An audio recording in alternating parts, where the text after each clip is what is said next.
Olá, queridos gentilianos! Sejam muito bem-vindos à Escola EGE. Eu sou Zenão e você está no canal Planeta Zetros. Hoje você entenderá definitivamente tudo o que realmente importa sobre um dos autores mais cobrados, mais importantes e mais queridos da história da educação brasileira, Paulo Freire. Então vem comigo que hoje o assunto é de peso, mas como sempre, aqui na EGE tornamos tudo mais leve para você. Gente, o tema Paulo Freire é básico para qualquer profissional da educação. É como falar de arroz e não se lembrar do feijão no almoço brasileiro. Agora, você deve estar se perguntando: por que é dada tanta importância para este homem nos concursos e na educação brasileira?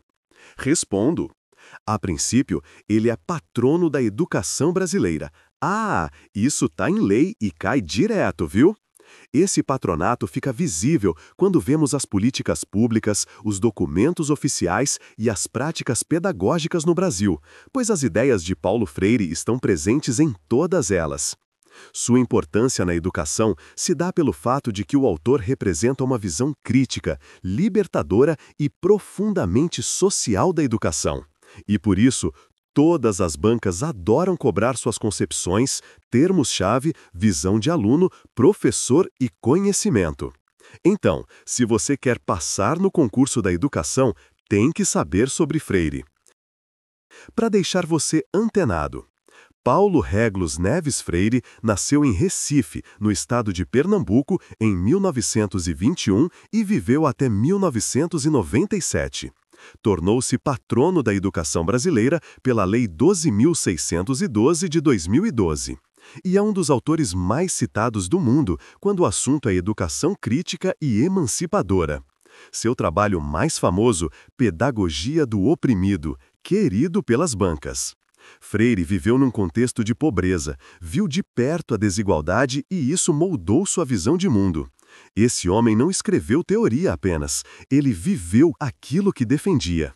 Pausa rápida para o prato principal. Saindo do arroz com feijão, chegou a hora do filé mignon dessa aula. O que mais cai em prova. Um modelo duramente criticado por Paulo Freire é o da educação bancária, tratando o aluno como um recipiente vazio. Nesse modelo, o professor é visto como o dono do saber. Quer um exemplo? Veja. O professor entra na sala e diz: copiem do quadro, memorizem, façam a prova. Note que desta forma, o aluno só recebe o conteúdo, não participa. Como contraponto, Freire idealizou o modelo que conhecemos como educação libertadora ou problematizadora. Para Freire, o aluno é sujeito ativo, pensa, questiona, participa. Sob essa perspectiva, a relação entre professor e aluno é dialógica, pois eles aprendem um com o outro. Nesse sentido, o diálogo não é conversa aleatória. É encontro pedagógico, troca real, respeito, construção conjunta do conhecimento. Paulo Freire defendia a necessidade de que o aluno precisava desenvolver uma consciência crítica. Saber que o mundo não é assim porque é. Entender a realidade, analisar criticamente e agir para transformá-la. Veja um exemplo de educação libertadora. O professor pergunta: quais problemas vocês percebem aqui no bairro? Vamos partir disso para aprender matemática, leitura, solução de problemas? Os alunos trazem temas de sua realidade. O professor problematiza. O conteúdo nasce da vida real. Isso é Freire puro. Freire falava em praxis, mas, gente, presta atenção aqui. Quando Paulo Freire fala de praxis, ele não está inventando moda, não. Ele está dizendo o seguinte: praxis é igual a reflexão mais ação. Ou seja, não basta agir de qualquer jeito, no impulso. E também não adianta só pensar e não fazer nada. A educação verdadeira acontece quando a gente age com consciência, para depois refletir sobre o que fez, e então agir de forma ainda melhor. É tipo aquele aluno que erra uma questão, volta, pensa: por que errei? Aí ele entende o erro, refaz e acerta. Isso é praxis pura, agir, pensar sobre a ação e melhorar a ação. Freire diz: educar é transformar, E transformação só acontece quando existe esse ciclo contínuo. Ação, reflexão, nova ação mais consciente. Simples, direto e poderoso. Agora pega a dica. A ideia de tema gerador é muito importante para Paulo Freire. E o que é tema gerador? É simples. Freire defendia que a aprendizagem começa na vida real, nos problemas, nas dores, nos sonhos e nas experiências das pessoas. Para iniciar a abordagem do assunto, o ponto de partida deve ser a realidade do aluno. Esse deve ser o tema gerador. A educação freiriana se inicia nesse tema gerador.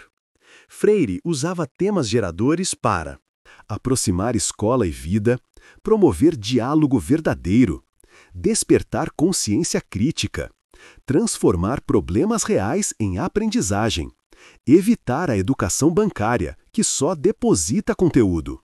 Pessoal, prestem atenção porque isso cai e cai bonito. Um ponto recorrente em provas. Freire fala em oprimido e opressores.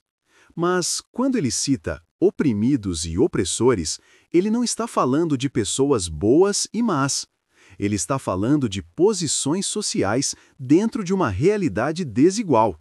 Do ponto de vista dele, os oprimidos são aqueles que sofrem injustiças, têm seus direitos negados, vivem em condições de desigualdade, têm pouca voz e pouca participação nas decisões.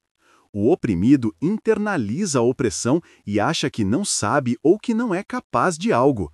Já os opressores são aqueles que concentram poder, impõem regras sem diálogo, se beneficiam da desigualdade, acreditam que sabem tudo e que os outros devem apenas obedecer. Na definição de Paulo Freire, o opressor impede o crescimento do outro para manter seus privilégios. É agora que vem o pulo do gato. Freire defendia a necessidade na libertação dessa relação entre o oprimido e o opressor. Mas, para ele, a verdadeira libertação acontecia quando ambos superam essa relação por meio do diálogo, da consciência e da transformação social. É aí que a educação entra, pois, para ele, a educação deve desenvolver a conscientização e a transformação dessa realidade social. Assim, o objetivo de Freire era romper essa relação e construir uma sociedade mais justa por meio da educação crítica. Portanto, anota aí. Se na sua prova aparecer educação transformadora, já sabe, tá falando de Freire. Muito top, não? Faz assim, se você também concorda que a educação tem essa capacidade de transformar a realidade das pessoas, então deixa seu like. Agora é polêmico, então se concentra para não perder questão de prova, tá bom? Freire analisa as relações de poder que atravessam a educação e a sociedade. Para ele, educar é um ato político e não existe neutralidade. Gente, bora decifrar isso aqui rapidinho. Para Freire, toda educação toma um lado, mesmo quando diz que não toma. Portanto, se você ensina para libertar, está tomando um lado.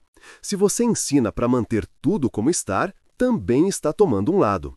Por isso, Freire afirma que não existe neutralidade. Toda a escola, todo o conteúdo, toda forma de ensinar carrega uma ideia de mundo, de sociedade e de pessoa. E quando ele fala em relações de poder, é porque a educação pode oprimir, quando manda, cala, impõe, só transmite, ou libertar, quando dialoga, questiona, desperta a consciência. Educar sempre influencia a forma como as pessoas pensam e vivem, então não tem como ser neutro. E a escola pode reproduzir desigualdades ou ajudar a transformá-las. Agora, gente, essa informação que vou dar não é prato principal. Eu diria que se trata apenas de um complemento, mas também é importante, então guarda aí, ok? Para Freire, a alfabetização deve ser tratada como leitura do mundo. Antes da leitura da palavra, deve vir a leitura do mundo. Ou seja, o aluno deve compreender sua realidade para se alfabetizar com sentido. Pegou? Agora vem aquela parte que faz você evitar perder ponto à toa. Pegadinha clássica. As bancas gostam de falar que Freire era contra ensinar conteúdo. Nunca! Freire não é contra conteúdo, ele é contra conteúdo sem sentido. Pegou a diferença? Outra pegadinha é dizer que para Freire, diálogo é conversa livre. Negativo. Diálogo é uma metodologia, uma postura pedagógica crítica, ok? Para garantir, vou deixar uma lista de palavras-chave. Anota aí. Se aparecerem na prova, então você saberá que estará falando de Freire. Educação bancária versus libertadora. Conscientização. Praxis. Diálogo. Tema gerador. Educação como prática da liberdade. Professor e aluno aprendem juntos. Educação como ato político. Alfabetização como leitura de mundo. Patrono da educação brasileira pela Lei 12.612/2012. Agora vem aquele momento mais esperado. Chegou a hora da sobremesa. Preparamos 5 questões para você fixar. Tenta responder, mas vai com calma, ok? Vem comigo. Questão 1. Para Paulo Freire, a educação bancária se caracteriza por A. Estimular o pensamento crítico do aluno.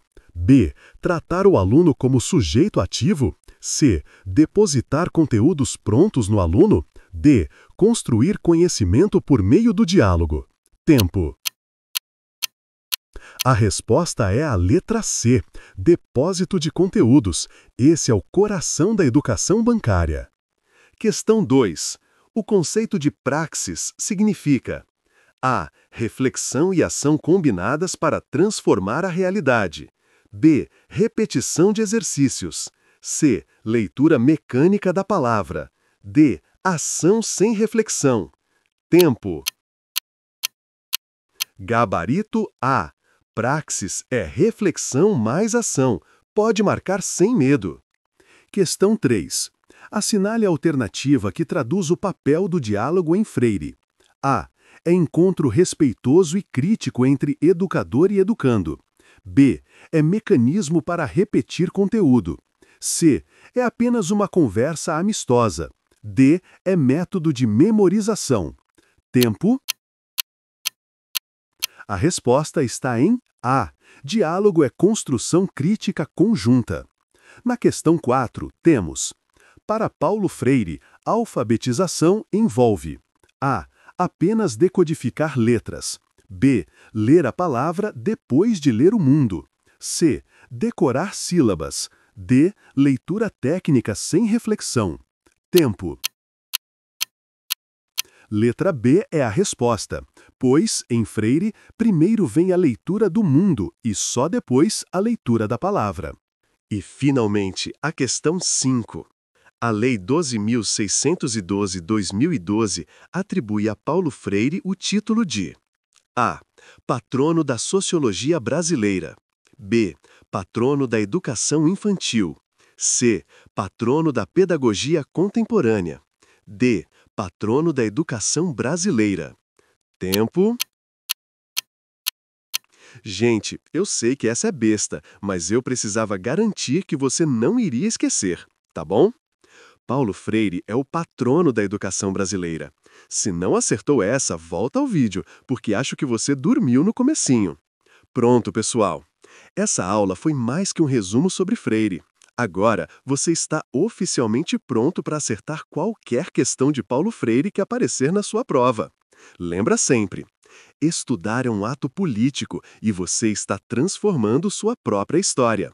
Então, deixa seu like e comenta "Freire tá no bolso", que eu te dou um coraçãozinho. Combinado? E não esquece, se inscreve no canal e ativa o sininho, porque aqui a aprovação vem. Um abraço e até a próxima aula. Tchau!